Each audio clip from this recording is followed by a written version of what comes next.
Well, hello, I'm in Carmel right now. And you think, well, wait a minute, Carmel, that's a beach town. Well, there is a large variety of properties in Carmel. I'm going to talk to you about what that means in this quick video.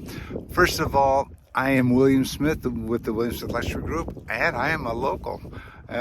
So I don't think about that much.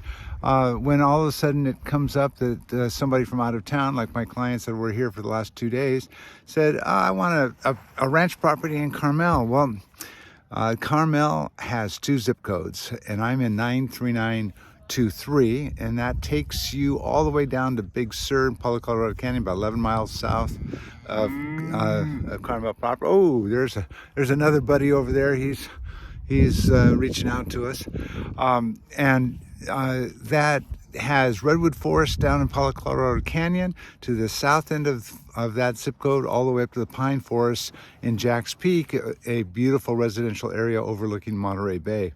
And then it goes from basically just west of Highway 1 out to Carmel Valley Ranch, where I am right now.